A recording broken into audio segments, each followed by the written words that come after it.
इस वीडियो में हम जानेंगे इंटरनेशनल लेबर ऑर्गेनाइजेशन के बारे में।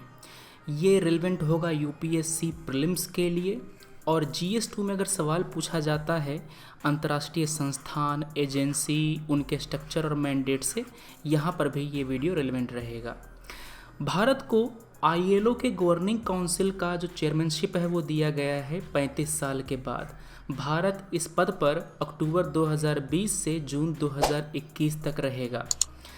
ये जो आईएलओ है वो एक यूएन एजेंसी है। ये यूएन की सबसे पहली एजेंसी है।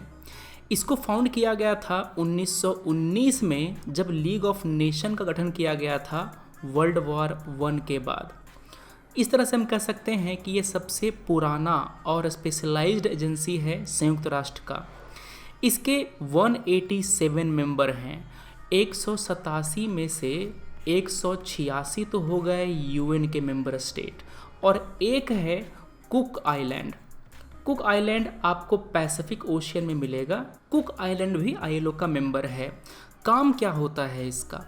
आईएलओ सेट करता है लेबर स्टैंडर्ड, मतलब कि जो भी मज़दूर होंगे वो किस तरह के वातावरण में, किस तरह के जो इंसेंटिव है उस पर काम करेंगे, कौन से स्टैंडर्ड होंगे। फॉर एग्ज़ाम्पल 8 घंटे का काम होगा, ये जैसे कि रोज़ में 8 घंटे का काम होगा, ये सब आईएलओ ही सेट करता है, और दुनिया की सारी जो एजेंसीज़ हैं, दुनिया के सारे जो कंपनीज़ हैं उसको फॉलो करती हैं। इसका मेन काम होता है सोशल और इकोनॉमिक जस्टिस को इंश्योर करना मज़दूरों के लिए। मज़दूरों को एक एक्सेसिबल, प्रोडक्टिव और सस्टेनेबल वर्क इन्वायरमेंट इंश्योर किया जा सके, ये इसकी मेन कोशिश होती है। अब चूंकि भारत को गवर्निंग बॉडी का चेयरमैन नियुक्त किया गया है, तो हम पढ़ते हैं इसके बारे में।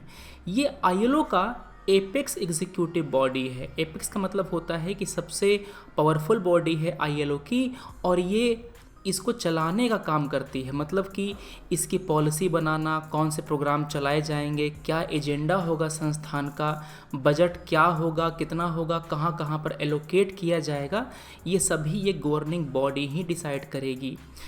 आईएलओ के डायरेक्टर जनरल का इलेक्शन भी गवर्निंग बॉडी ही करता है, और ये साल में 3 बार मिलती है, मार्च में, जून में, नवंबर में। चूँकि भारत को गवर्निंग बॉडी का चेयरमैन नियुक्त किया गया है, तो इसका महत्व क्या है भारत के लिए, क्या मतलब है, क्या फ़ायदा है हमको। हम आईएलओ के जो सीनियर ऑफिशियल हैं उनसे मिल पाएंगे, उनसे अपने विचार रख पाएंगे, और उनसे अपना जो इंटरेस्ट है वो फुलफ़िल करने की कोशिश करेंगे।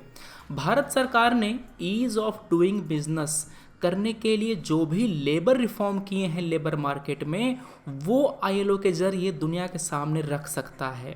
इससे क्या होगा, हमारे यहाँ ये जो रिफॉर्म है वो दुनिया को पता चल सकेगा, और हमारे यहाँ निवेश आएगा। जब भारत में इन्वेस्टमेंट आएगा तो यहाँ पर जॉब्स क्रिएट होंगी, भारत का जो इकोनॉमिक एक्टिविटी है ये बढ़ेगा, और फिर हमारा जीडीपी का जो ग्रोथ रेट है वो बढ़ेगा। भारत की जो पर कैपिटा इनकम है वो बढ़ेगी। ओवरऑल यहाँ पर डेवलपमेंट देखने को मिलेगा। तो इस तरह से आप चीज़ों को लिंक कर सकते हैं। ठीक है, तो ये बातें हो गई आईएलओ के बारे में। अच्छा लगे तो लाइक, खराब लगे तो डिसलाइक। हम मिलते हैं अपने अगले वीडियो में। Thanks for watching, take care, Jai Hind.